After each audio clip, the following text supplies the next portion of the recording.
প্রিয় তৃতীয় শ্রেণীর শিক্ষার্থী বন্ধুরা, আজকে আমরা পড়ব পাঠ 4।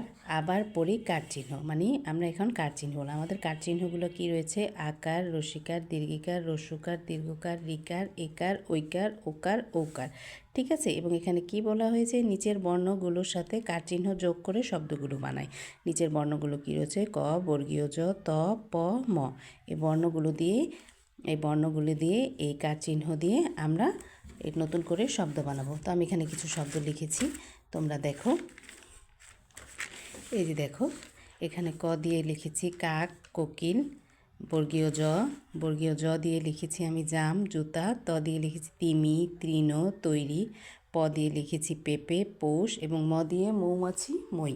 ঠিক আছে, আমি কিছু শব্দ এখানে লিখেছি। তোমরা চাইলে এই শব্দগুলো লিখতে পারো, চাইলে তোমরা নতুন শব্দ ব্যবহার করতে পারো। এখানে কি বলা হয়েছে আমাদের পরবর্তী পৃষ্ঠায়? আমাদের পরবর্তী 13 নম্বর পৃষ্ঠায় বলা হয়েছে যে পড়ি ও লিখি। তাহলে কি বলা হয়েছে? যে এই শব্দগুলো আমরা পড়ি ও লিখি।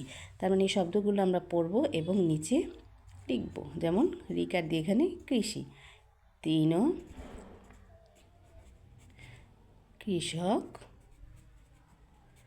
এভাবে প্রতিটি, যেমন একার দিয়ে এখানে মেঘ। ঠিক আছে, এই শব্দগুলোই ঐকার দিয়ে রয়েছে এখানে শৈবাল, তৈরি, বৈশাখ। এগুলো আমরা পড়ব এবং এইভাবেই লিখব। ভোর, মোরগ, খোকন, ঠোঁট, সৌরজগৎ, পৌষ, মৌমাছি। এই শব্দগুলোর নিচে আমরা পড়ব এবং লিখব। ঠিক আছে। অনুশীলনীতে কি বলা হয়েছে? বর্ণগুলো সাজিয়ে শব্দ লিখি। তাহলে এখানে আমরা বর্ণগুলো সাজিয়ে আমরা শব্দ লিখব। কি লিখব? খোসা। এখানে কি রয়েছে? দন্ত নস্কার নি, স, বর্গীয় জস্কার জি। তাহলে দিয়ে কী শব্দ হতে পারে? জিনিস। বর্গীয় জস্কার জি, দন্ত নস্কার নি, দন্ত স, জিনিস। ঠিক আছে। তারপর এখানে কি রয়েছে? চ, ক, লয়কার লে, ট, চকলেট। চকলেট।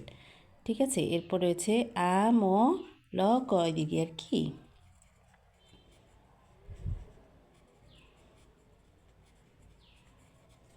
এখানে কি রয়েছে? র, ম, বর্গীয় জয়কার যা, ন।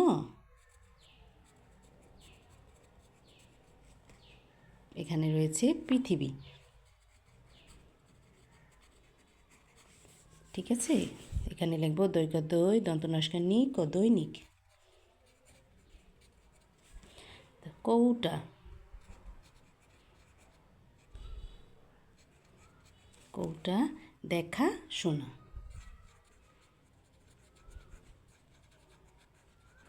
এই আমরা এখানে পাঠ 4টা সুন্দরভাবে পড়লাম। তোমাদের যদি আমার এই ভিডিও ভালো লেগে থাকে তাহলে তোমরা অবশ্যই লাইক এবং কমেন্ট করবে এবং আমার পরবর্তী ভিডিওর জন্য আমার ইউটিউব চ্যানেল সাবস্ক্রাইব করবে।